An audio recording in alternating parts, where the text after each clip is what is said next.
So recent headwinds on the financial landscape risk pushing back progress. Overcoming this precarious moment requires bold ideas, it requires innovation and leadership. And this has been in abundance, as we've been hearing over the last 15 years. But like all industries, we need to continue adapting and striving for better.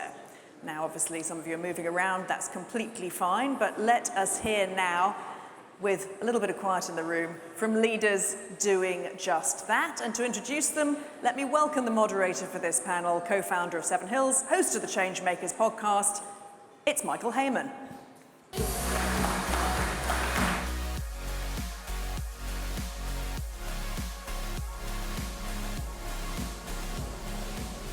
Good morning, everyone. Lovely to see you. Thank you, Katie, for that introduction. Just before we bring our excellent panel onto stage, if people could just take a seat. Here we are, by the way, discussing better in the old library. Now, does anybody know who the patron saint of librarians is? That's a good question for a start of the morning. It's St. Jerome. And St. Jerome wrote a poem about the nature of better.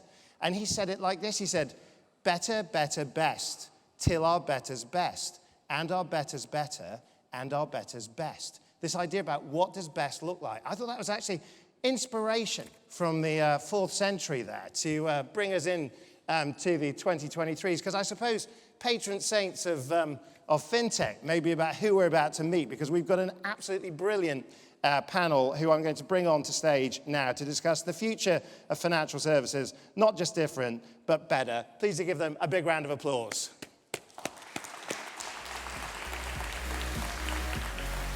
Come have a seat, guys.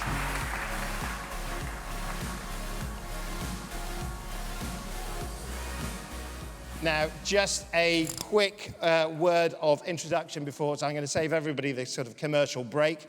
To my immediate right, we've got Paul Taylor, who's the CEO and founder of Thought Machine, with a mission to create technology that can run the world's banks according to the best designs and software practices of the modern age.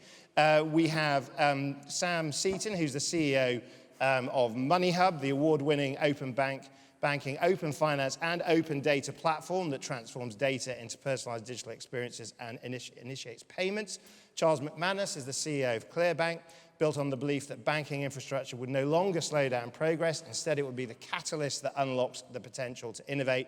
Louise Hill, who's the co-founder and CEO of GoHenry, very popular with my 9 and 11-year-olds this morning. I can tell you the first time they've paid any attention in what I do for a living in some time, because it is the prepaid debit card and financial education app designed to teach kids and teens how to be smart with money. Guys, I emceed this event in 2015, and I think we were talking about concepts in FinTech. Very, very few people actually had a business that was a reality. Louise, you very much got a reality with GoHenry, but has that reality lived up to your own expectations about what better might look like? I think for sure it's lived up to my hopes for what we set out to do. We launched in November 2012, so just over 10 years ago in the UK, and our goal was always to teach kids to be smart with money, and yes, I think we've produced a service that has done that. I'm told regularly by our team that 1 in 5 10 to 12-year-olds in the UK now has a GoHenry card, which is stunning, but amazing. And we now operate across 5 countries, so US, UK, France, Spain, and Italy. So yes, but not best yet. There's more we can do. Paul, you and I were talking in the green room that you still feel that disruptive quest, that edge, that better for you means you haven't actually got there yet, have you? I mean, how far along the journey to better is your business? Well, of course, when you when you start a company as an entrepreneur, your end goal is success, but you never know how far you are, and you never know how far you get. Just to put it in perspective, Thought Machine's got about 600 people worldwide in about 18 countries, and more than a dozen tier 1 banks on our platform. So if you'd said it at day one, would you be happy with that? Pretty much so, but it's always an odd combination of ambition tempered with the incredible difficulty of starting and making a company. But when you got there, you kind of thought, well, yeah, it's, I mean, this is what we always wanted. I think a challenge for us is that we've all got very successful companies, we've done very well, but the next stage is to kind of grow into global giants and ones that are a force to be reckoned for, rather than just, you know, a very impressive growth stage company. Yeah, and Samantha, I mean, I suppose in that quest to become global champions, global leaders, it requires the maintenance of that disruptive urge, that disruptive edge. Are you still badly behaved enough to make the difference, to shake up the industry? So you only have to talk to anyone at our company and you'll know that I'm very, very still out there, still very, very naughty. So I've got no worries about that. That's the least of my problems, actually. But I would say that I don't think we've touched the sides yet. Right. So I'm still incredibly hungry for more for consumers. So I think of open banking as being like one-dimensional and open finance two-dimensional, and I think open data is three-dimensional. So for any of you in the audience, I mean, you know, 1D just doesn't quite get us there. So I think, you know, we've still got... And a quick supplementary, you said the least of your problems. What's the biggest problem that stops you getting better, stops you sort of going further? I think the inertia in the industry, financial services, is just, you know, dare I say it, you know, the Luddites of the world that we live in, because, you know, everyone else is moving forward at speed. Everything we do, all of us in this room, you know, we're loving, but we can't quite seem to drag our own industry forward at that speed. So I find it frustrating. Charles, give us your sense of what are we playing for? What's the true north here? What does well, better I mean so for you? agree with everything, I'm afraid, that's been said. I think I, having been in banking all my life, I still can't believe, essentially, you do a Google search, up comes the answer. You make an international payment, and essentially 3 days it was, you know, we're now getting to the same day. Why isn't it real-time everything? This inertia aspect of technology and the old ways of doing things. The good thing about COVID, there weren't great things, but one of the good things was that 10 years of change in 10 months. Digitalization, people having to wake up to not go into the office, to not use the old ways of technology, that you've got to digitalize and actually move forward. So I still think I'm as hungry as I'm sure the other three are in relation to disruption and going global, and there's still so much to do in relation to the infrastructure upon which people can actually build fantastic things and then get to scale. So Samantha and Charles have raised this issue of inertia, Louise, and I'd be interested in your perspective and yours, Paul, in terms of actually, is it just the case that whatever sector you're in, if you are a disruptive element, you are always going to feel that there's an element of inertia that holds back the status quo? Or do you think there are very specific conditions that actually stop real progress? That's a really good question. I think probably if you're a disruptor, regardless of what sector you're in, the pace of change is never fast enough. I do think financial services, as Sam said, is probably slower than quite a lot of the others. I'm going to also look at that from the perspective of our customers. What I'm interested in seeing is where my generation grew up. You went to the bank your parents took you to, and you stayed there all your life, and you had allegiances to certain financial services companies. What I can tell you for sure is that's not the case with GoHenry's customers. Mm-hmm. They vote with their feet. They expect very, very high standards. They expect everything real time. You know, we talk about them being the digital generation. They certainly are, and the cashless generation. And I'm hoping that their expectations will speed up change. Do you share the frustration, Paul, that actually there are kind of guardrails here in an industry that needs real frontiers to sort of smash through, I guess? Yes, my experience in banks is there are plenty of people in banks who have a disruptor mindset. There are plenty of people in banks who want to get a purely digital journey and are fully aware of the problems. But trying to get, and even when you get to a situation where the whole bank wants to move at pace, There are an awful lot of factors that just weigh it down. We just, for example, just the complexity of the payments network. So if you wanted to build a completely real-time payment system and get it to work, that is an enormous amount of work. And then you've got to persuade counterparties, and you have to persuade payments regulators and things like this. So often, I do think the will is there, but or the impetus is there, but it's too easy for things to get ground down. And when you're in an innovative company, one of the things that really makes the company work is the constant momentum and speeds. So if you think you're moving forward, it gets everybody in the company excited, gets the investors excited, gets the clients excited, the customers excited. But you know, in a bank, it's too easy for it to lose momentum and then kind of revert to form. Samantha, I'm thinking about this. You know, there's that saying about never let a good crisis go to waste. Well, the Collins Dictionary word of the year last year was perma-crisis, right? So wherever you look, there's a crisis. And you know, financial services has been and is at the heart of that storm. But from everything from COVID to collapses, do those create conditions for more of a change maker mindset, do you think, in terms of how the establishment brings you guys to the heart of what it does and actually how you do deliver that level of change? Can there be such a thing as a good crisis for FinTech? Look, I don't think there's ever a good crisis personally, because I think we all get hurt in that crisis. So I don't believe that. I mean, I don't know. I was a FinTech that didn't happen to be with SVB over that weekend, but we have a lot of FinTech founders that were. The stress of that weekend for those individuals, and any crisis drags people in. COVID being another one. We can't negate a crisis and say it's a good thing. But I would argue that regulation is what really is driving the change in our world. Can I just dip in? Because if you look at COVID, is that many bank CEOs would have told you that the one thing they could not do was to send their workforce home and work remotely, and they did it in days. Yes, does that help create the change? Yes, but now they're bringing them all back because they've got empty buildings that they need to put people in. So it's like, I'm a bit skeptical about, that was a need, right, to address the need.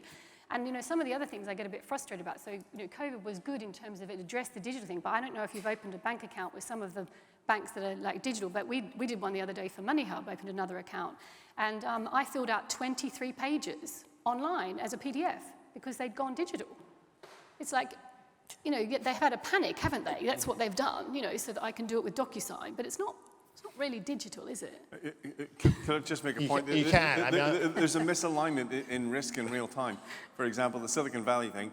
So the people who were early could move the money out in real time, but the people who wanted to open a bank account with another bank, that's 5 days. And so, unless you have another bank to go to, you're in real trouble, right? So if we're going to talk about real-time finance, the whole thing needs to be real-time. And then the regulator needs to be able to look at the risks in real time so that it can be de-escalated. But you can't just let it kind of events take care of itself.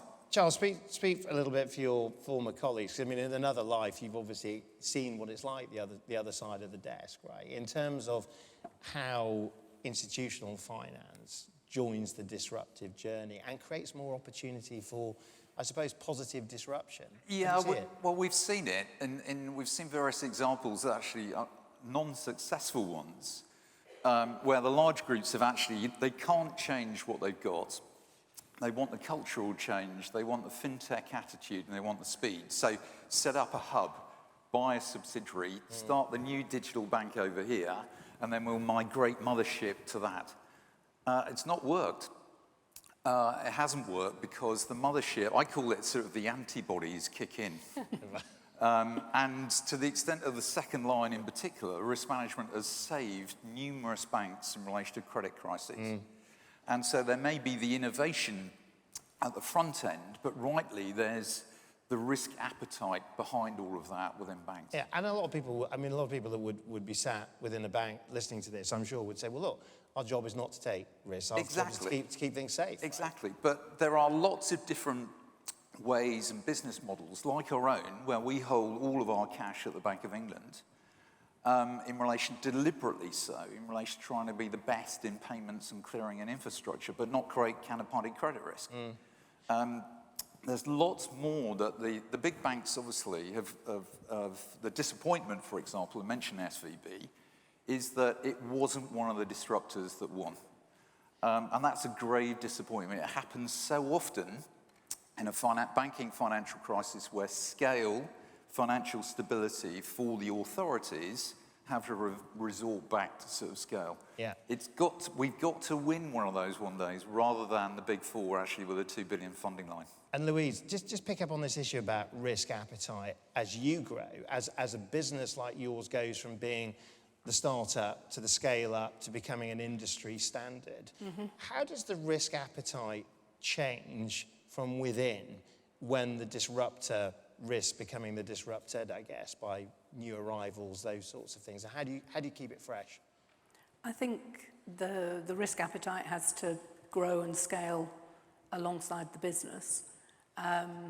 But I think it's also partly the people that we have within the business and how they assess the risk. You know, obviously there is regulation. You have to operate within regulation, and we make sure we do that. But for example, we've not currently gone for a full banking license because we prefer to remain, it allows us to remain more agile by operating as e-money businesses and use partners to do that. So some of the people sat here on this stage. And I suppose, Samantha, just on that, is that if we were sat here in 2015, we'd have been sat with the zeitgeist of go fast and break things, smash it up, the system's there to be pulled down, to be recreated. We're now living in an environment where it's more like go fast and fix things. I mean, what does that risk appetite help create in terms of what's in it for the consumer? You've lived through that era of the great promise of open banking, what it was going to mean for the consumer. This isn't just disruption for disruption's sake, right? No. I mean, there is a prize to play for. Tell us about it. Well, it's transparency at its very heart, which is what we're not used to in financial services. And it's the ability to do what we do for a very small group of people. At the moment, typically 1% get, what I would call genuinely help with their money. And I mean that because they can afford it, because there's a small group of people that can give it to them and they're very good. And if technology cannot scale to give that to all consumers, the mass market, then we are doing something wrong. We have the technology. I mean, I read the other day the stat for, I think it was like Netflix took, 3 years to get to 1 million subscribers, and ChatGPT took 5 days. Mm-hmm. Like, I think we've got to understand the world has changed, and even on that, you talk about Silicon Valley Bank, but I mean, social media took that out in 48 hours? I mean, we've never seen a run on a bank like it, right? Mm. So I think the risk, we talk about risk, it's the risk of what we are not even addressing. But I think this point is quite interesting about, if you go back a few years, a lot of technologists would have no problem defining what being a force for good might mean in terms of what they were trying to get to, what did the true north look like.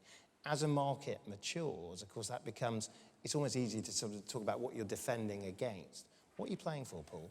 Yeah, I mean, I would say, first of all, even Facebook, who said whose motto was move fast and break things, they dropped that a few years ago. Oh, and for good reason. We know why. But yeah, but I mean... gave them an update. So you can talk about risk if you want, but just like playing in a poker game, I mean, the goal isn't to be risky, the goal is to be right. Right, and what you're trying to do is, so risk is, if somebody else finds it difficult, but you know a path forward, then you can do it. So the point about technology is not to take risks just for the sake of it. It is to see, have the traditional players mispriced how difficult something is, and is it possible to do it far cheaper and far more effectively? And that's kind of one of the Thought Machine's plays. So and then, but we don't overstep the mark.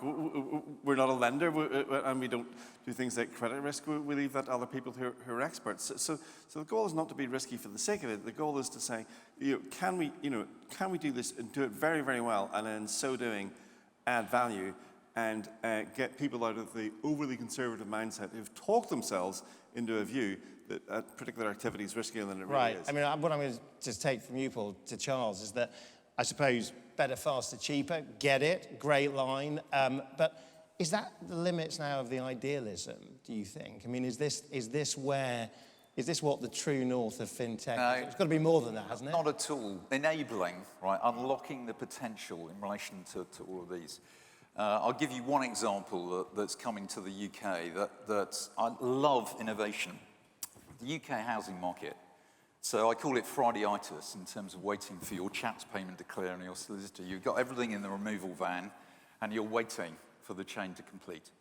PEXA have done it in Australia, all the housing market on one blockchain, one bank, all of the chain gets done real time, everything. That is what's coming to the UK. That's what PEXA have already signed up to. They can't do it with the old established banks. They need real-time technology.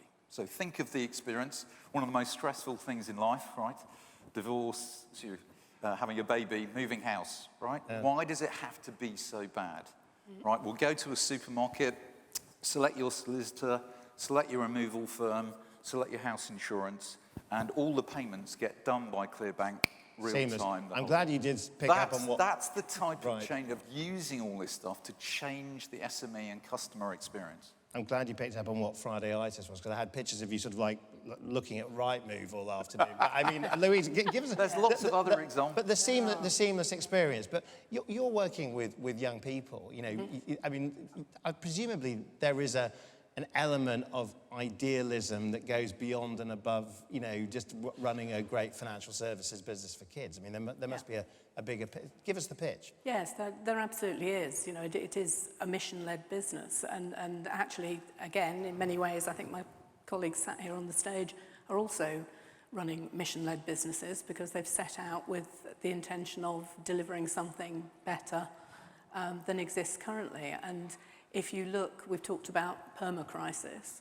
If you look at the world today, there has never been a better time when people truly need simple, effective, easy-to-use financial services.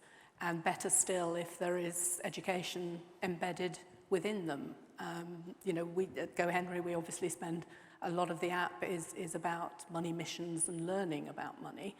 But that applies equally to adults as well. And I think I'm quite interested in the worlds of EdTech and FinTech colliding.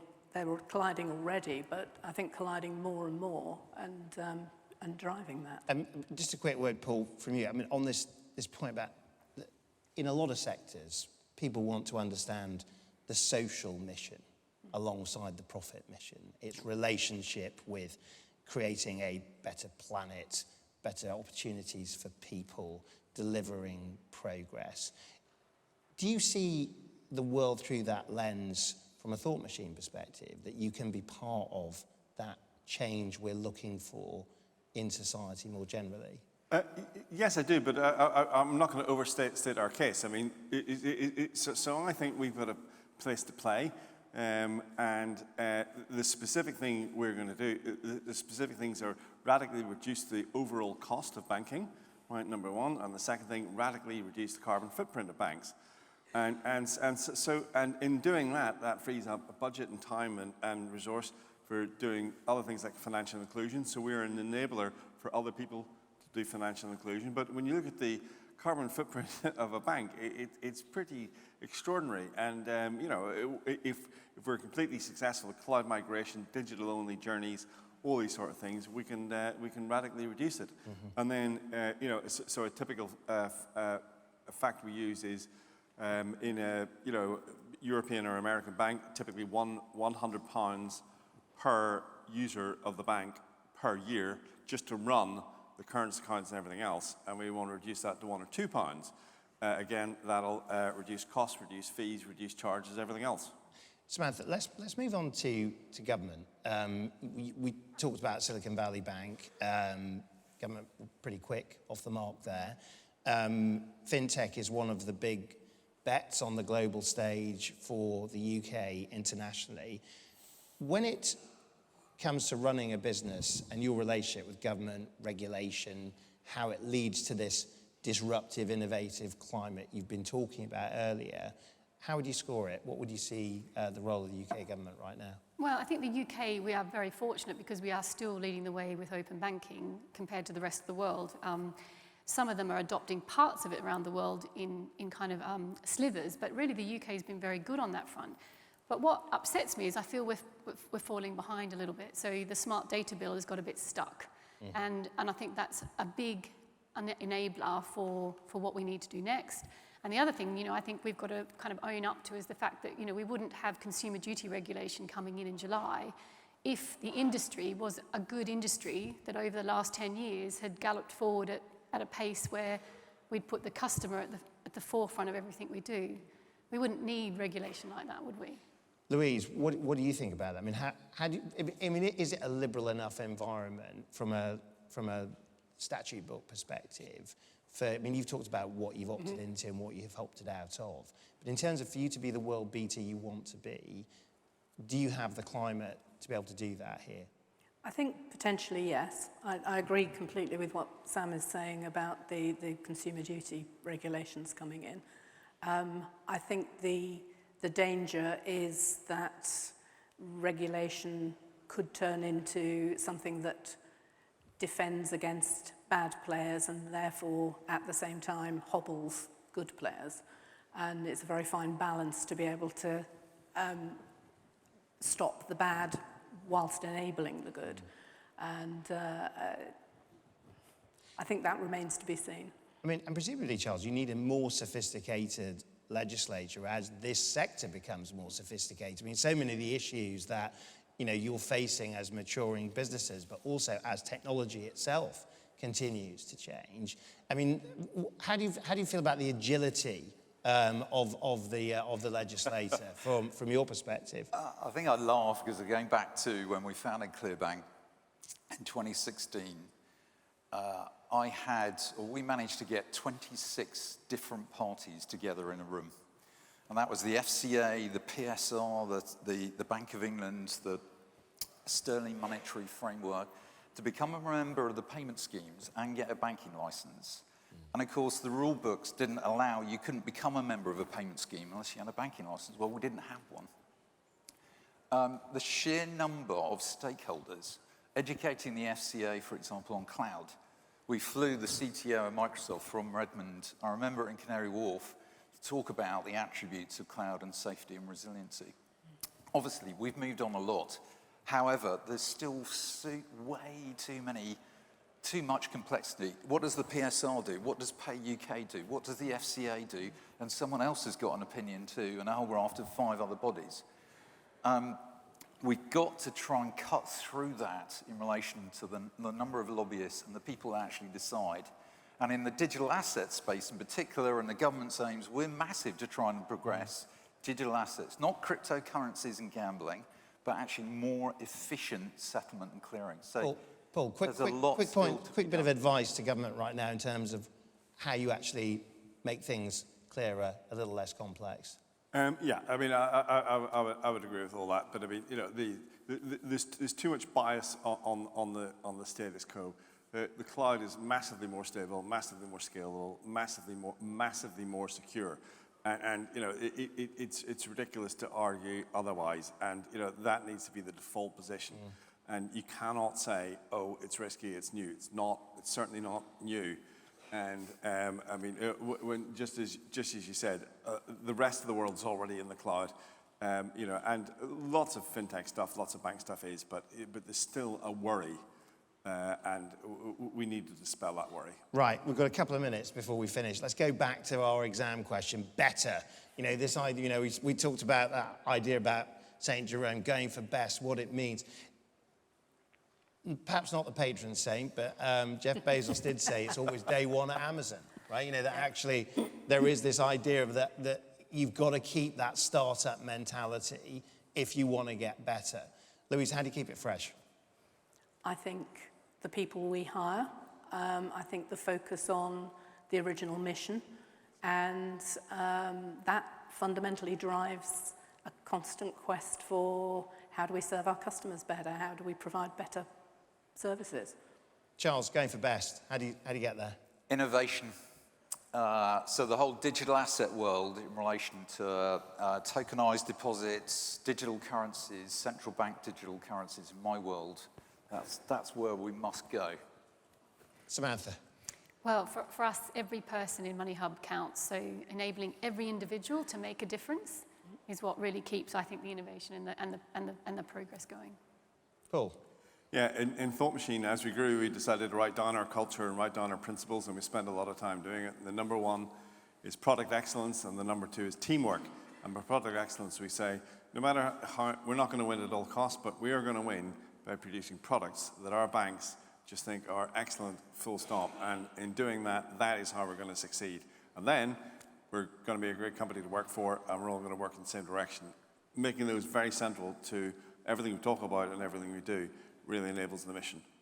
Absolutely brilliant. Well, thank you very much for joining me on this, this panel, looking about what the future, of course, the future is completely unknowable, but I think what we've seen is that the mindset of these companies, that commitment to innovation, don't get too comfortable, being good trouble, I guess, in your sector. We've heard absolutely brilliant sort of examples of that from Louise, Charles, Samantha, and Paul. Thank you very much for joining us this morning. Thank you, everyone.